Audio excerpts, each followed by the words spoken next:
the call, you know that I start off with a couple of tips. So today, the snack tips. First of all, the snack tip for today, some of you might be underage, but it's called Fieldhouse wine, okay? And this is a red wine blend. It was a former lawyer named Sarah Shadonix quit her job, researched winemaking, and she found that mass-produced wines include a lot of additives like sugar and what they call mega purple, which is a color corrective. And she wanted to get a little healthier wine.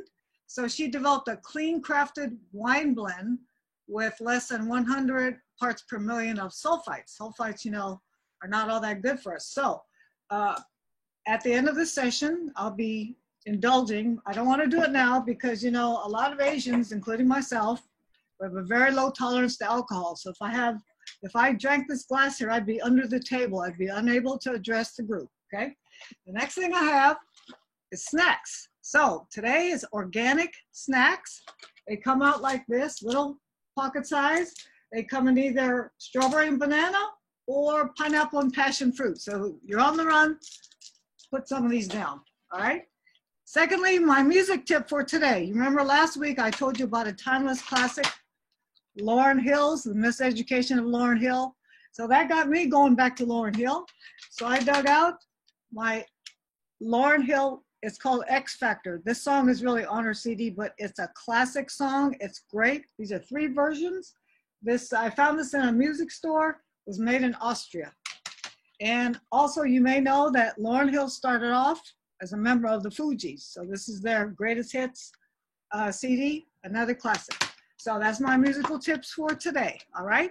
And then I'm gonna start off now with, Matthew has a great background. We did not plan this.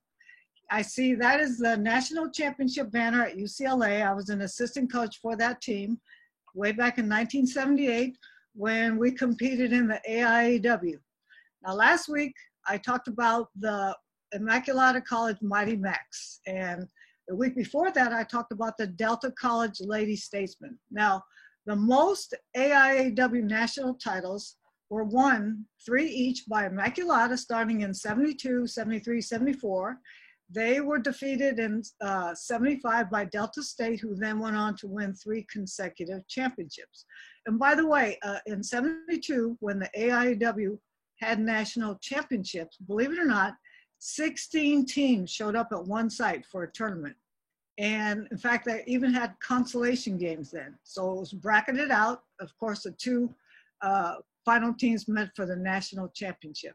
So I know most of you have never heard of the AIAW, but just know that was a forerunner to the NCAA championships. There have been several coaches and players that have meant a lot to our game, and if you could learn about them. So today, the 1978 UCLA team is who I want to just mention. I worked, like I said, assistant coach at UCLA, and that year, we actually hosted the Final Four right there in Pauley Pavilion. So we didn't have to go far. In fact, the regional tournament to qualify for the Final Four was right down the 405 freeway at Long Beach State. And the 4 teams that were at that year's Final Four, we defeated Montclair State in the semifinals, who had a tremendous player, Carol Blazejowski, better known as the Blaze. She never met a shot she did not like. She could really fill up the baskets, okay? The other 2 teams were Maryland played the Wayland Baptist Flying Queens. Now that is definitely a blast from the past. They're called the Flying Queens because that small Baptist college in West Texas had their own school planes. So they would fly to games. That's why the name, the Flying Queens. And if you ever saw them warm up, they actually did like almost a Harlem Globetrotter routine. They would do all these slick ball handling things. And the last thing before they went to the bench, they would line up like a football team. They would like hike the basketball, and I think they kicked the goal to one of the players, but it was entertainment in itself. And that was the pregame warm up. Anyway, so in 1978, we defeated Montclair in the semis. And then in the final game, we beat the University of Maryland, which avenged for an earlier season loss. And that's a whole different story, but that's the Billy Moore story. That some of you have heard that. But I just want to mention some of the players on this team. First of all, there was Ann Myers, who was a Kodak All-American, 4-time All-American. She also was the first female recipient of an athletic scholarship for basketball at UCLA. Also, Anita Ortega, who is a retired right now, is a retired LAPD captain. I think she is one of the highest ranking female officers to retire. She scored the game high 23 points in that game. Denise Curry, who I know I've mentioned before, but she, I started to look up a little bit more about her. Not only is she the leading scorer in school history at UCLA for both men and women, but she, in all 130 of her career games, she scored in double figures, which is pretty awesome. She averaged a double-double, 24.6 points, 10 plus rebounds a game. A couple of other teammates on the team, Denise Corlett was a 3-sport athlete. She was a volleyball player, a national championship badminton player. Believe it or not, they had national championships in badminton. And recently she was selected to be inducted into the Volleyball Hall of Fame. She retired from Stanford as an assistant volleyball coach. And then another freshman on the team besides Denise Curry was Debbie Willey. And a little trivia about Denise Curry and Debbie Willey is that as freshmen, they won 2 national titles. They won the basketball national championship, and they both went out for the softball team, and the softball team won a national championship for AIW. So as freshmen, that was pretty cool. They had 2 national championship rings. So that's my history lesson for today. And I know soon I'll get into the NCAA championships, but Matthew, great banner. It's time for the Bruins to hoist another banner, I think, in Pauley, and go Bruins. I'm good with that. Thank you, Colleen. I appreciate you always coming on and sharing with us. And now, like I said, we'll welcome legendary coach Diane Nolan here to the Zoom. She has prepared hold on, I have it right here. It's a PowerPoint presentation, and they're going to go through, and there's going to be Colleen and Coach Nolan are going to go back and forth and talk about what they look for in assistants when they built their staff.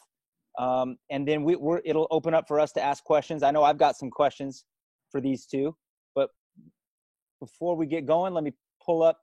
I'll share the screen, and then I'll let you guys take it away. And I know I did send the email. Coach Nolan doesn't need any introduction. You guys know about her 575 wins and years dominating her conference, the 4 NCAA tournament appearances. Here we go. Got it. Okay. Is everybody seeing? Let me see what we got here.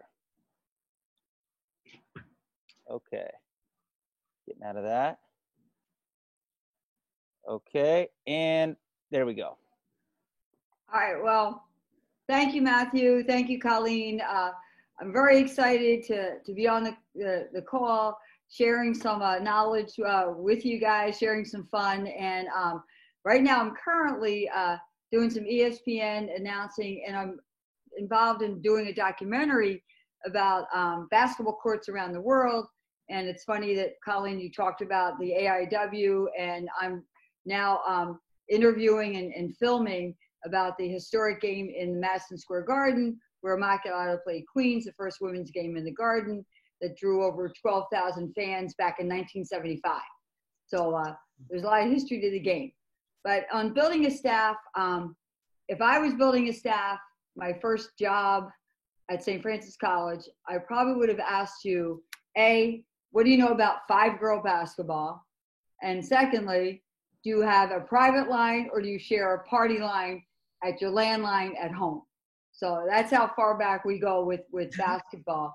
But what I did do today and yesterday and the day before, when I knew I was coming on the call, is I reached out to 10 current D1, D2, and D3 coaches, some from the Ivy League, some from the Power 5 conferences, a variety of different coaches.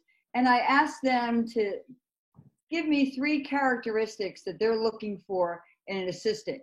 So I blended those answers with my philosophy to give you current information about how you go about getting your next job.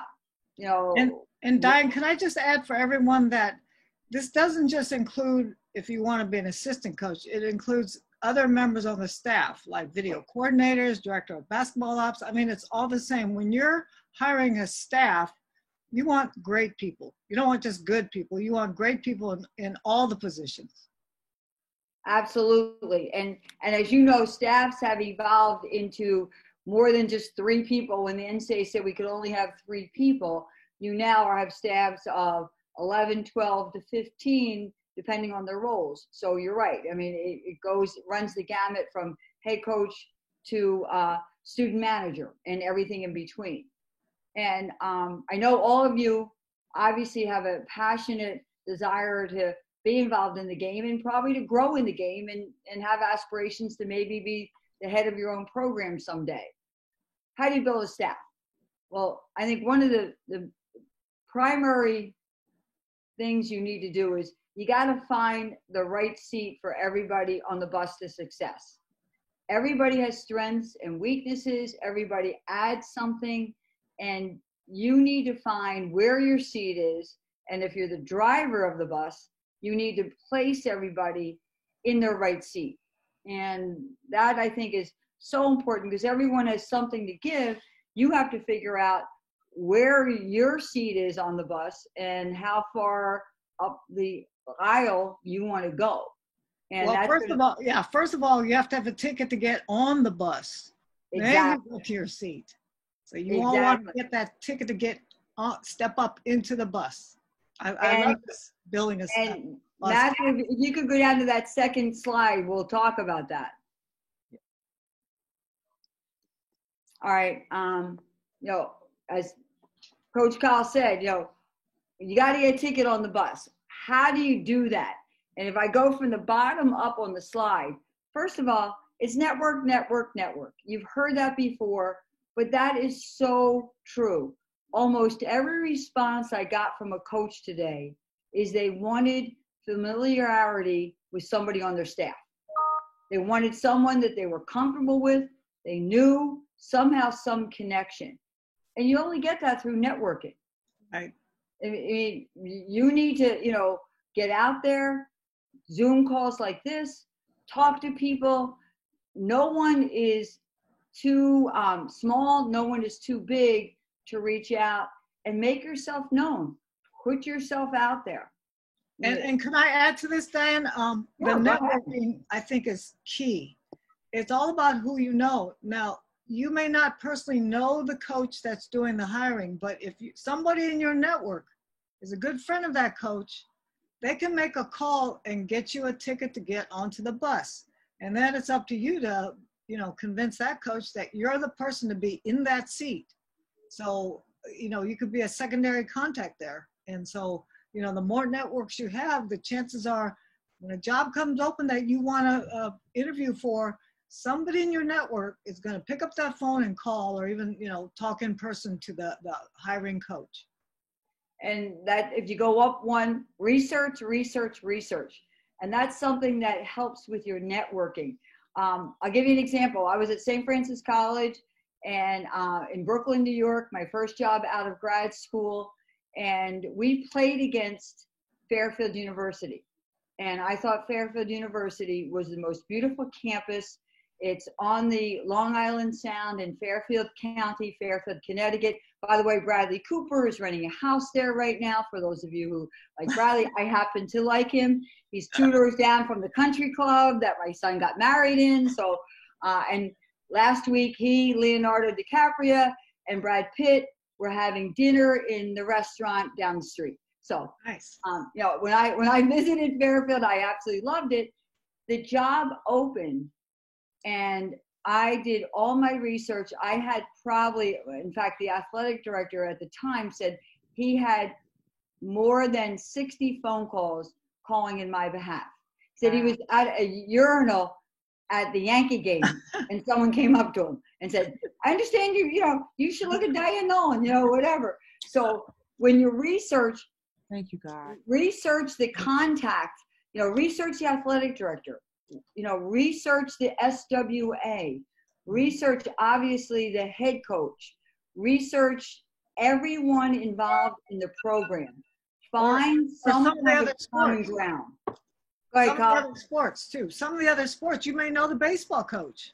Absolutely. You know, I would research Yeah. everything you can possibly research about that particular program. As Colleen said, the softball coach, the baseball coach, anybody, and they walk into an office and said, hey, look, I think you should look at this person, or a friend, a buddy of mine called about this candidate.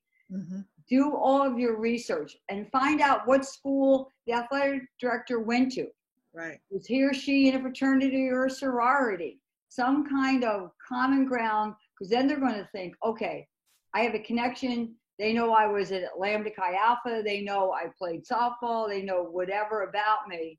Instant, A, you did your homework. B, there's some kind of connection.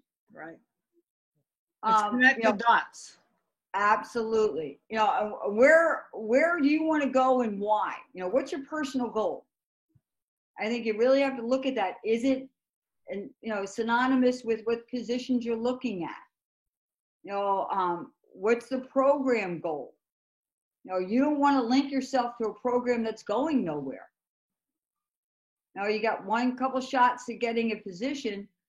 You know, who's driving the bus? Who's making the decision? What's the school philosophy and what's the coach's philosophy? Does the school just want to have a good program? They're not as concerned about W's and L's, and they want everyone to have a good experience. Nothing wrong with that. Some schools, it's all about W and L's. Right. I mean, it differs from school to school. People look at someone, how does that person keep her job, his job? He hasn't won this, he hasn't won that. It's not the school philosophy. They haven't had any scandals. They haven't had any disruption. So you need to figure out, you know, what the philosophy is. What's the coach's philosophy? The students all make good grades. They're good citizens. You know, they're out of the newspapers for misbehavior, things like that. I mean, that could be certain programs' goals. But Exactly. I think in tying a lot of Diane's points, it's all about timing. I mean, I believe that timing is everything. Being in the right place at the right time and knowing the right person that's going to push somebody's button on that bus and get you on that bus. You know, because you could be That the goes best. back to Yeah. That goes back to your networking. Yeah. Know the landscape. You know who might be leaving, you know, or you put it out there. Hey, listen, you know, I said that at Fairfield. I said, hey, if that job ever opened, I'd kill for it. I mean, I made that known. So if there is a job that you are thinking about, let that be known. Hey, listen, I'll do anything to work at UCLA. You know, I'll do any, you know, or whatever. And then that word gets out. And if that position and that staff opens, you know, then all of a sudden there's a connection. So, and I think that's part of your networking. You know who might be leaving, you know who might be terminated, you know who might be going on. If you don't, you should. Right. You know, kind of figure all that out. If you can go to the next slide, Matthew. Thank you. All right, what are the characteristics? And this is a combination of Colleen's thoughts, I know, my thoughts, and the canvassing of the coaches that I talked to in the last few days. Hey, Di, could I just speak to the first point? Sure, absolutely. This is your gig. Okay, so not only for a good assistant, for really a good staff member, no matter what position, but to me, it's always been loyalty is number one. If someone seems like they can't be loyal, they'll go behind your back, they'll undermine your program, I'm not interested in hiring them or having them on my staff. When I was a head coach at UC Irvine, I was interviewing prospective assistant coaches, and one candidate, you know, we were having a one-on-one interview, and I asked her, what's your goals, professional goals? Her answer was, I want your job. Well, hello, do you think I hired her? Not a chance. That's all I could think about was, okay, so you are saying to my face, you want my job. How are you going to get it? You know, are you going to like really try and undermine me? So like I said, I was shocked, first of all, that she just said it. Maybe she didn't mean to say it that way, but I took it that way. And, you know, I hired some other people. So I think you just have to demonstrate that you're going to be loyal to the head coach, the philosophy of the program, and to the administration too. So. And one thing I will say about loyalty, which I think has gotten a lot of assistants a little bit in trouble and almost out of the profession, the courage to challenge, and I think that's an important component in loyalty. If you see that the head coach is doing something that may not be right, or it just, you know, I always say to people, if you think about something and you sleep on it and it's still bothering you the next day, then it's time. Your guts are telling you, your heart's telling you, your head's telling you something's got to give. Mm-hmm. You don't have to be loyal to something that's not right. Absolutely. The loyalty comes in is to challenge. That's what I mean, courage to challenge, to walk into your boss or somebody in the department or your staff and just say, hey, you know, something's not right here. Mm-hmm. You know, if you see your head coach, maybe she or he's under such stress, they're doing things that you don't agree with. Did you know? Or illegal, yeah. Or illegal against the rules. Illegal against the rules, you know, not culturally sound. You know, loyalty means you go have a one-on-one and say, you know, I'm not quite sure we're doing this the right way. And there's a way to present it, but it's not blind loyalty. Yeah, absolutely. And sometimes assistants get wrapped into that. Integrity, obviously, you know, say what you mean and mean what you say. Now, it's very, very simple. If you say you're going to do something, then do it. If you know, are going to if you're going to say something, do it. If you're going to do something, then make sure you do it, and stay true to that. You know, be careful of the gossips. I mean, we all knew in the coaching circuit what head coaches, all they like to do is gossip. So you would tell them something purposely, knowing that we get it all around.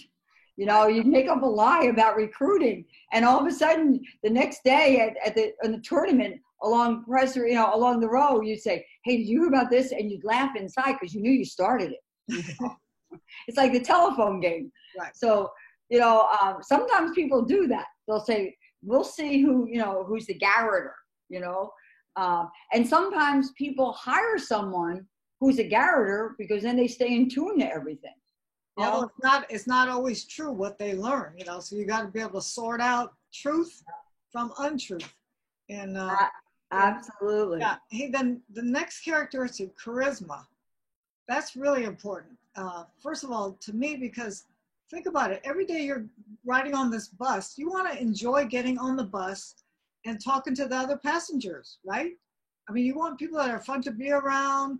They're happy. They're not always coming in saying, oh my gosh, I went home and the dog ate my newspaper, you know, things like that. And I mean, when I was at Irvine, the first two assistants I had, we just had a great time. I mean, our team was terrible. Maybe we tried to, misery loves company, but they were fun to be around. We'd go out to eat lunch. Sometimes we even go eat dinner. And, you know, it made such a difference because when I first got the job at UC Irvine, those players could barely do a left-handed layup. I mean, so I think we just helped each other keep up our own spirits. And, you know, if your assistant or your staff member has charisma, they're going to be able to relate to other people, whether they're other coaches or high school coaches or other video coordinators, or be able to, you know, glean some tips from other director of basketball ops at other schools. So you definitely want somebody to have a great personality. Oh, absolutely. And especially like with the transfer portal right now. Mm-hmm. And if players aren't having fun, they're out of there.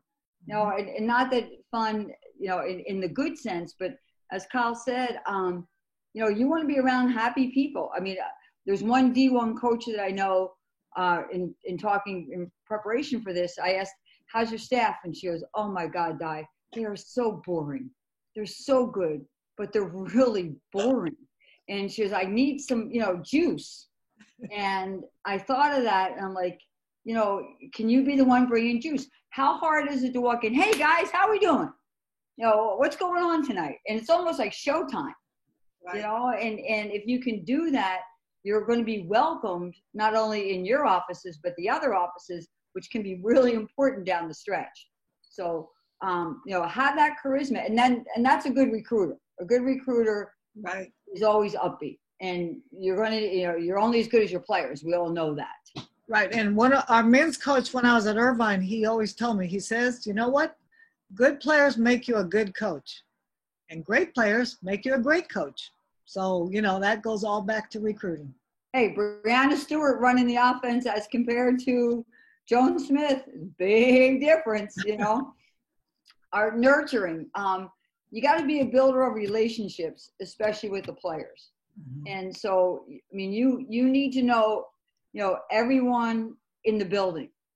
You need to know the secretaries, you need to know the custodians, you need to know everyone, and obviously the players. You know, what makes every player tick?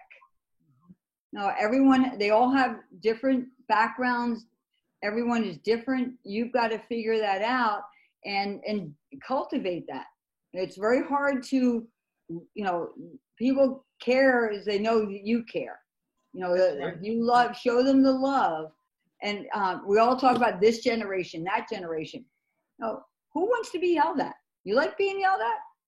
I don't like being yelled at. Who likes to? I mean, you don't respond as well. So you need to really cultivate those relationships.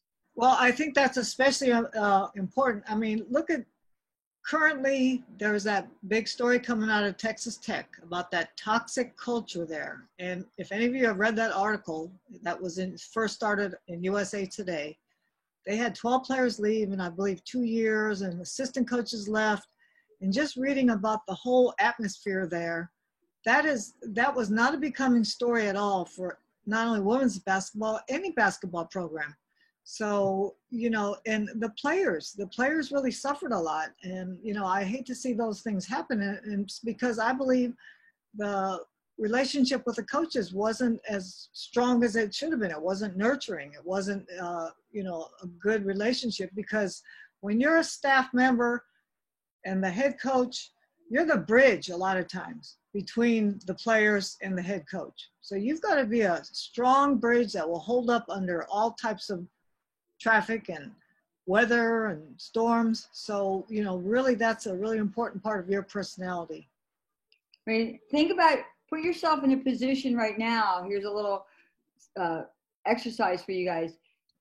And I will use that same analogy because it's public knowledge at this point. If you were an assistant on the Texas Tech staff, how would you have handled that situation? Mm-hmm. No, we don't need answers, but just food for thought. You were in that position and you saw maybe some things that in your gut you didn't think was right, or you saw players suffering, you saw players transferring. How would you have handled that? Because I think that's a key to a good assistant. I mean, hey, as you well know, us head coaches were crazy. You know, the stress coming at us, I mean, we were nuts. You know, and we did things that I look back and I'm going, oh my gosh. But at the time, because of all different factors that you don't know until you're that 18 inches over and you're sitting in that seat, but how would you have handled that? And I think that's something you may want to, you know, think about. Yeah. Grit, you know, passion and perseverance. You know, you got to suck up some things, and you got to be, if you really, really love it, you'll figure, you know, it'll be okay. And then you have perseverance. When you have good days, you have bad days, different things are going to happen. You're going to, I'm not preaching to the choir, 18-hour days, you know, you're doing different things. 90-hour weeks. Yeah, exactly. I mean, you know, but if your passion will get you through that, and your perseverance. Right. But you got, we all well know, you know, this is not a 9-to-5 job. You know, and you got to be ready to handle that. Strategist. I think that's one of the key components that all the coaches that I canvassed, I spoke to, they talked about. I want someone who's forward thinking. Right now, what are you doing as a staff member in this pandemic crisis to engage recruits, your staff, your student athletes, whatever? Forward thinking. I mean, I've seen more Zoom trivia games and Zoom alumni gatherings and Zoom whatever, but what separates you? Well, I think a lot of, I think a lot of the problem solving too that you need to do as a staff member is to really help navigate the mental health of the players, because everyone is, you know, we're under siege by circumstances none of us have ever been through. And, you know, the players, you know, their mental health is teetering. It's very fragile. And they may need someone to sort of, you know, say, hey, how you doing today? And just help them get through this. I mean, it's just something that, you know, I think is going to have a lot of side effects or after effects, even when, you know, it lessens the crisis. Well, think of your student athletes, their home. You know, what was their home life like? I mean, they were sent home, many of them, Right. and they'd rather be at school. Right. You know, a problem solver. You know, the forward thinking. Okay, we're going across town. What's the traffic like? Hey, we need to get a pregame meal. Hey, we need this. We need that. We need that. We need that. You know, if as a head coach, if I have to come in and say, hey, we need this, that, the other thing, by the sixth time you haven't picked up on it, I'm getting mad. Yeah. You know, like I drink my coffee black. You better know that. You know, but no, I mean, you really do. And then you have to be a doer. You know, are you a giver or are you a taker? Be a doer. Separate yourself. Oh, I'll do that. I know how to do that. Mm-hmm. You know, you want me to make an iMovie about this kid? Okay, I'll do that. I don't know anything about iMovie. That night I learned a tutorial. You know, hey, I teach inner city PE right now. I did not grow up in technology. In one day, I had to figure out Microsoft Teams, conferences, all that kind of stuff. Teach PE to inner city kids in a pandemic, you know. You got to figure it out. But, you know, you're a doer and you think ahead, you'll be okay. Teacher, you know, it comes down to making players better. Can you teach the game? Or can you help a player become better? Right. If you're a video coordinator, are you cutting films down for each player and give them to them or email it to them? Or breaking down analytics for your players to show them about the numbers. Numbers don't lie, neither does the camera, about the film edits. And I think Diane and I were talking about, there was, I guess, a question, not a question, but some people hire staff members that are, quote, specialists. And a perfect example was when I was at the University of Texas, one of my colleagues, another assistant coach, was the defensive coach. That's all she watched. And I have to give her a lot of credit, because no matter what drill we were doing, whether we were putting in an offense or tweaking it out of bounds, she only looked at the defensive movement, the footwork, the positioning. And, you know, we won a national championship that year, and she really installed a lot of defensive principles, but it was every minute of every practice. She would be on them, you know, bump the cutter, deny the ball, you know, use your hands, things like that. And, you know, which I think is great, but again, it's all about what that head coach is looking for, about what seat you're going to be. Are you going to be in the defensive seat? Or are you going to be in the offense? I mean, some people call themselves the offensive coordinator, which is true. But again, that goes back to the CEO or the head coach, the person in charge.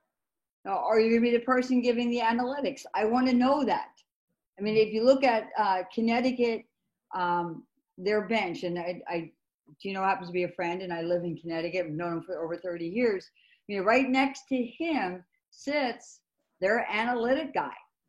You know, he sits there with a computer, and the whole game, he's running it. And, you know, that it happens to be a guy right now.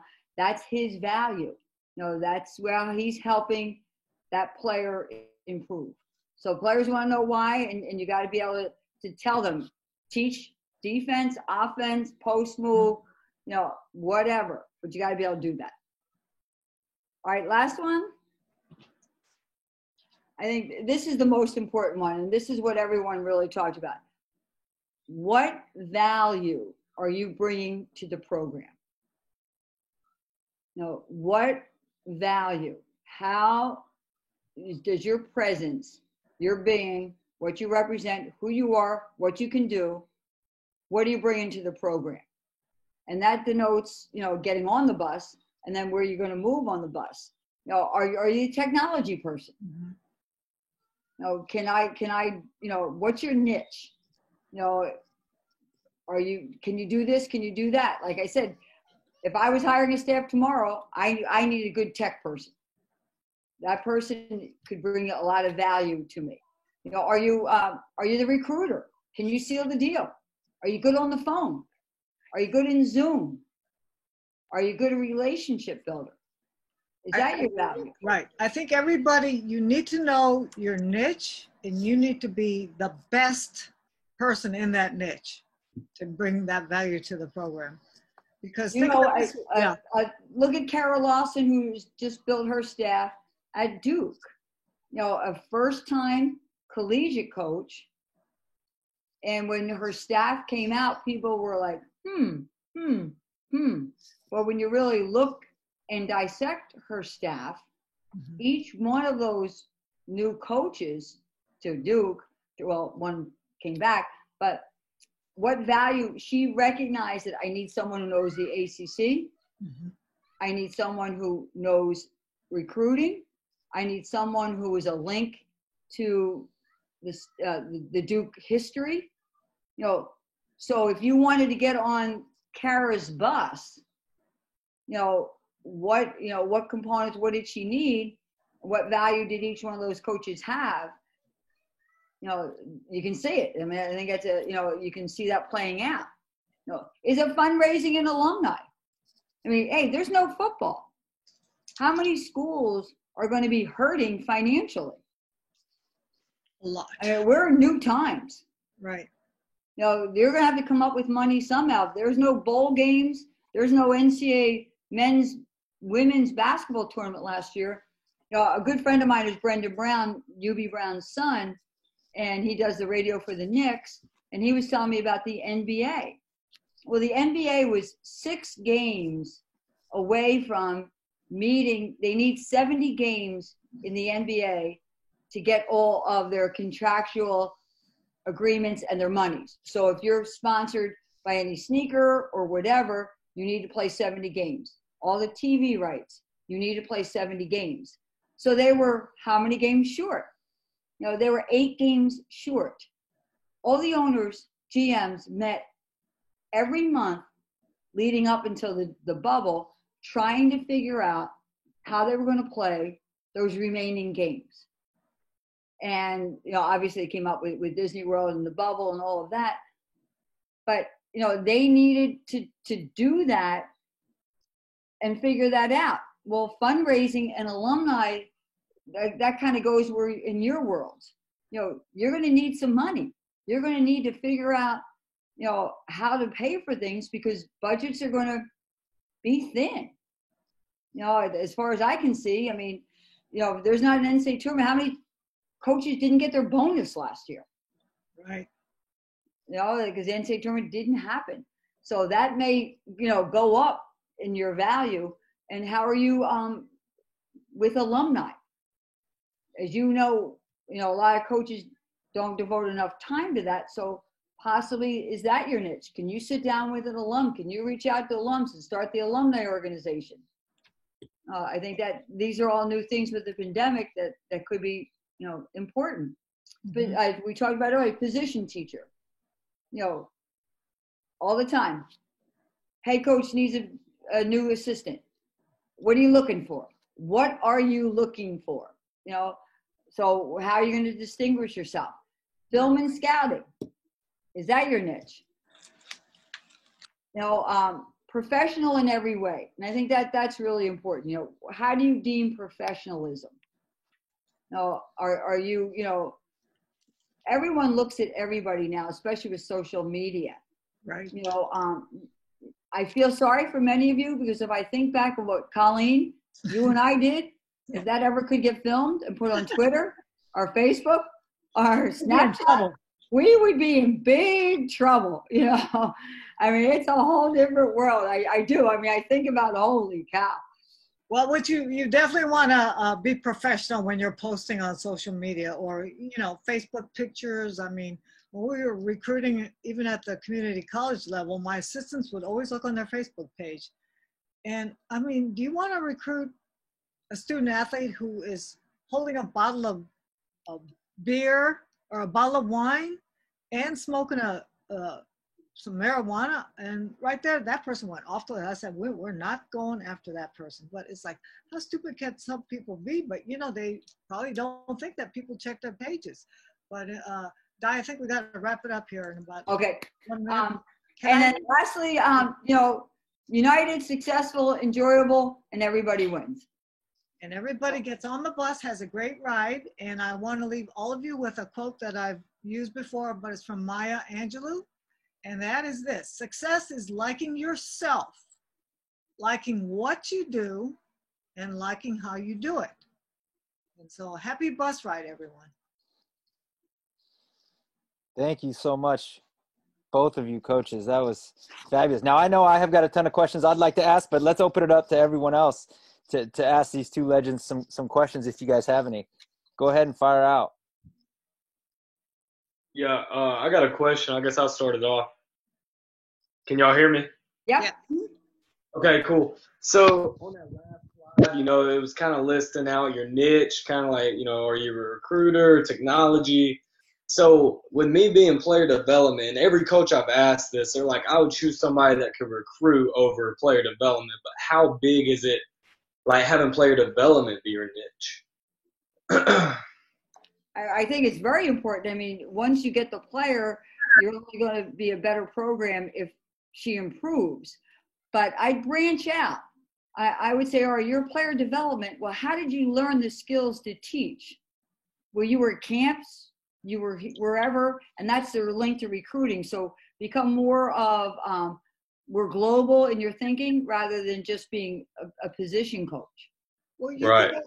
And you could also get involved with recruiting by saying, if you come to school here, this is how I'm going to develop you as a player because I'm the player development coach. So, you're helping them recruit too. Right. I would have you on every third recruiting phone call. This is our position, our player development coach. I want you to talk to him. This is how he's going to, make you a better player. This is going to help you get us to the tournament. Okay. Yeah, no, that makes sense. Mm-hmm. Hey, Coach Mott, you guys mentioned that I'm Ebony, by the way, but you mentioned everyone needs a ticket to get on the bus. Mm-hmm. What determines if you get a ticket? I know you are special for that seat, but what's the number one indicator that person gets a ticket? I think it goes back to networking. You're going to know somebody that's going to get you that ticket to get at least onto the stairs of the bus. But you've got to know somebody, or you may know the driver and say, hey, can I get on this bus with you? And that it's not only networking, it's relationship. And don't be afraid to. I mean, in the research, find out someone who knows that person and do not be afraid to call. Mm-hmm. Leave every stone, and that shows your passion. Yeah.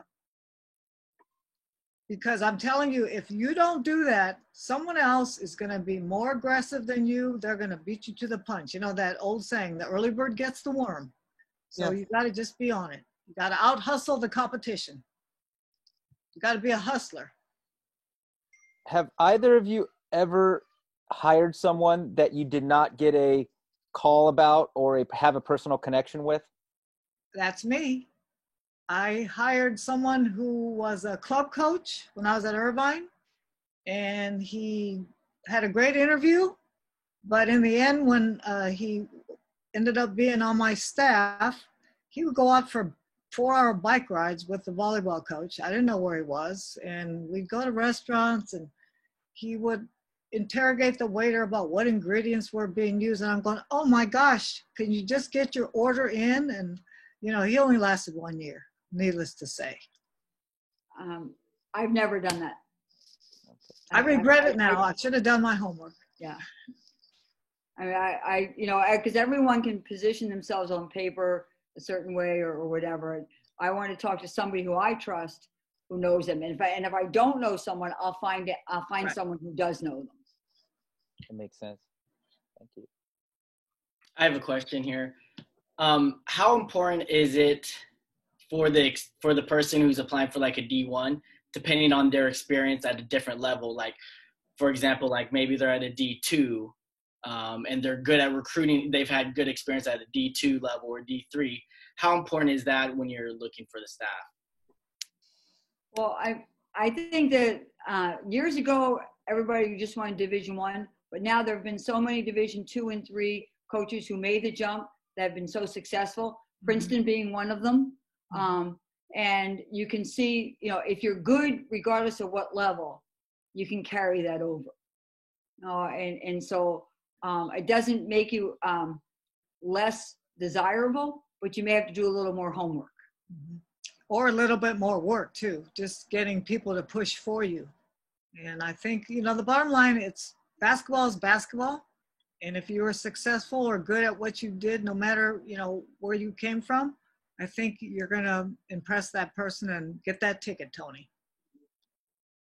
I mean, you have a national championship at Division II. So, you know, just be patient, stay positive, and keep grinding. In the past, I hired at least 3 to 4 assistants who were different levels. Hey, Pierre from Campbell. I got a question. How do you navigate that line between like being loyal where you're at, you know, the school that you're at and trying to do the best job there, but also, you know, you want to eventually, you know, continue to climb and look for another opportunity and continue to grow? How do you navigate, you know, that sphere? Well, that can be touchy, you know, depending on your head coach's confidence level of their self. I would certainly let it be known that you love the game, you're very passionate about it, and you're always looking for a good opportunity. But you've got to know when to approach, I think, your head coach with that. But I'd be honest, because once you start looking, the word gets back. Right. Oh, Because right. they're going to call about you. And I think Right. it's a matter of two-way communication, because you don't want to be applying and not telling your head coach. But I think every head coach should have an understanding that my assistant coach wants to be a head coach someday. Absolutely. You want to work for someone that's going to say, when your day comes or that job opens that you want, I want to be able to help you. I want to help you get it. I don't want to, you know, say something bad where the person won't hire you. But I also think you need to pick and choose about, you don't want to apply for every opening, because then that head coach is going to go, oh my gosh, you know, is Pierre going to stay or go? I mean, just maybe when you first get the job, you could say, you know, my goal is to be a head coach. So I'd like to give you 3 good years. I mean, you know, and see what happens from there. And I think, I would hope that the head coach would be secure enough with themselves to know that, you know, in 3 years, you're going to give it your all. You're going to be a hard worker, loyal, and then I'm going to really try and help you. I mean, because it's a feather in their cap when they could say, hey, I've had 4 assistants. They all got head coaching jobs. Definitely. Thanks. Coach Nolan, I'd just like to ask, I looked through your massive list of accomplishments, and one that really jumped out at me that was just floored me was 100% of your seniors graduated. Now, did you recruit kids that were just like all academic kids, or did you get the kids and then really make it known that academics is important? Because that just floored me. Well, no, I didn't work at all academic schools. In fact, very proudly, when I was at Fairfield, we had, I'm dating myself, we had the first Prop 48 athlete, the athlete who did not make the SAT scores, who had to sit her first freshman year and could not participate till her sophomore year because of the grades. So no, in fact, the president of Fairfield said, you can recruit anybody you want as long as they graduate. So I had, I held that very important. So I devised my own academic, and I used to call it my academic binder. And what I would do with every player on my team is I'd meet once every 2 weeks. We wouldn't meet in the athletic complex. We'd go over the student union. And the first day or first week of classes, I had each of them bring their syllabus over. So I'd have a binder with each tab with each student athlete, and I'd have their syllabus. And we'd go over their syllabus once every 2 weeks. What'd you get on this test? What'd you get on that test? I would sit there, I go, okay, call your professor right now. You're drowning. What are you doing? You know, and it would be 40 minutes, and we would only talk academics, no basketball. And I found that system really worked. And that was always you meeting with the player? Me, yeah, it was my academic advisor, because I thought if the head coach is meeting with you, that obviously it's important. Right. Yep. And it was also, I found out more about the student, the athlete, because we talked no basketball. So I found out, hey, my boyfriend just broke up with me. I haven't been in class. I haven't been, and they were very, they were more honest, and this was hard for me because it's not away from my personality. I promised them that I would never use anything in those conversations at practice. And I mean, it was on the tip of my tongue. God damn, you're not doing this because he broke up with you. Get that layup, and it would be there, and I couldn't violate that, but I would be like, shut up, you got to act like you don't know that, And so through time, that worked, but that was something that was very important to me, because at Fairfield and Lafayette, less at Yale, I had first generation college kids. And I thought that was very important and my brother was an All-American in the Big Five. He played at Temple University. And I watched the year after he graduated, and he had to integrate back to society, wasn't given the plane tickets, wasn't given all this stuff. And he went through mental health issues his first 3 months following his all-star career. And I knew that I had to get these kids, more integrated with academics. So. Just awesome. Any other questions for the coaches? Man, are we going to meet the newbies? Yeah. Thank you so much, both of you coaches, that was fun. For laying it out. That was great. Yeah. That was awesome. Well, you have our contact. Please, reach out anytime we can help you. And Colleen, I have to confess, Colleen had a very big birthday this week. Can I tell her? No. Okay. She had a very big birthday, and I sent her the wine. Yeah. And Matthew, show my picture for a minute. I want to show this message. I have a T-shirt on I want to show. So, ladies and gentlemen, just remember, you're in this profession. It is not a sprint. It's a marathon. So, nice. Be ready. Do the grind. Nice. Well, we've got just a couple of new faces on the call today. I just wanted to give you each a couple of minutes to tell us about yourselves. We'll start with Ebony Halliburton. I met Ebony at the Final Four, and friends with Colleen. And anybody that knows Colleen is got to be a great person. So I instantly knew that she's a great person. First of all, forget anything basketball, just a great person. And then every conversation I have with her, I'm not wrong. So Ebony, why don't you go ahead and tell us a little bit about yourself? Okay, well, hello. My name is Ebony Halliburton. I'm an assistant basketball coach at Kansas State, the Kansas State University. But at Kansas State University, I'm from Kansas City, Missouri. I played at University of Kansas, where Ashton is. Shout out to Ashton. But where Ashton is the student manager there. I played at JUCO, and I finished at Oral Roberts University. I worked at a recruiting service after where I became a licensed minister at Oral Roberts University. Worked at a recruiting service and that's where I met Coach Motts at a Final Four in St. Louis, I believe it was. Yep. Actually, yeah, it was St. Louis. And then, which changed my life. Talk about networking and really changed my life. Then I was a director of ops at Utah State for my coach at Oral Roberts, Jerry Finkbeiner. Then I had the chance to get my first assistant coaching job at UC Irvine, and Coach Motts was actually my contact to get that job, and so I was very thankful for that. And then I was at UC Irvine for one season. I left UC Irvine, went to Kansas State University, and started off 2 years as the director of student athlete development. And Coach Mitty, the head coach here at K-State, he just said, "Hey, I need someone that cares about people, and I heard you care about people." And so that was his need. And Coach Diane talks about the need. All he needed was someone that cared about people. Mhm. Got me in the door to a Power 5 school. And so I definitely know that was God. And then after that, I was a director of ops for 2 years. And then I became an assistant coach.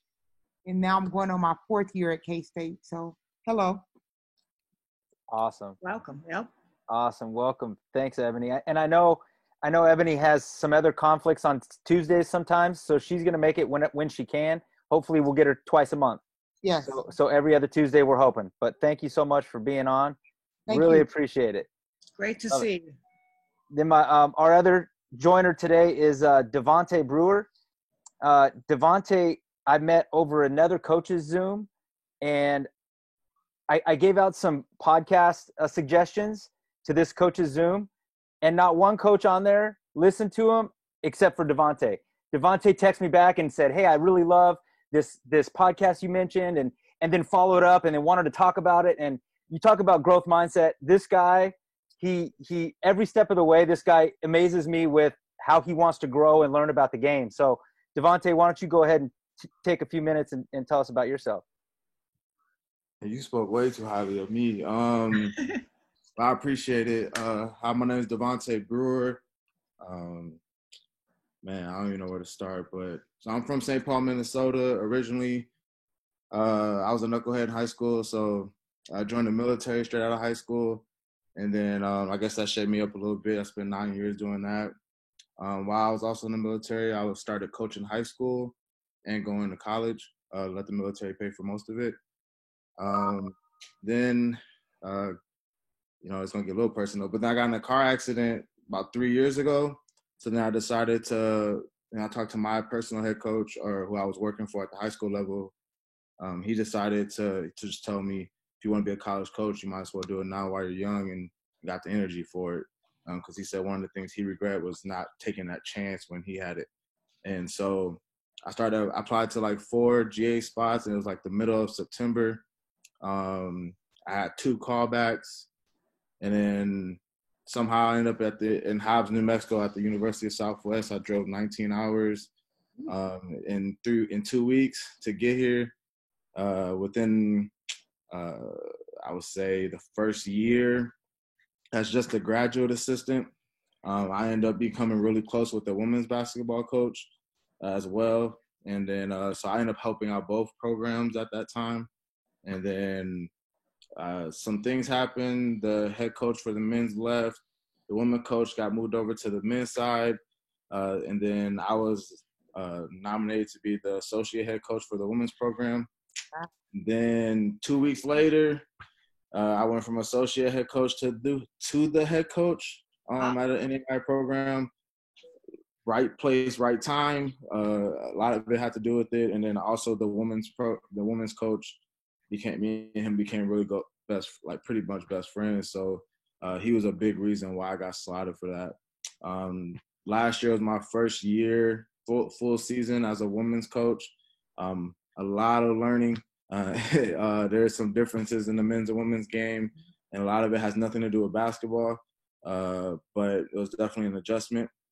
This year, I feel like I'm a little bit more ready and prepared So I'm going into my second year. But kind of what Matt says, you know, nothing was ever given to me easy. So all I know how to do is kind of work hard and figure it out. So Well, keep it up. hence Absolutely. Awesome. Well, I Good job. appreciate you being on, Devontae, and everyone for coming on. And like I promise every week, I'm gonna try to end it right at 6 o'clock. So, guys, give a round of applause to all the two legend coaches that gave that nice panel and for preparing that. Thank you for listening. Oh, that was fabulous. Thanks for joining. I got a whole couple pages of notes. So. Oh man, thank you again. And Anytime. and Coach Nolan, like Colleen, like I've mentioned before, you are welcome anytime. You have power in your house and you can be on. We love having you. Well, thank you.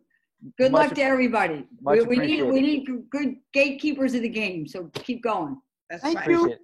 Thank you so much, you guys. Until next week. Next Tuesday. Thank you. Bye. Bye bye. See you guys. Awesome.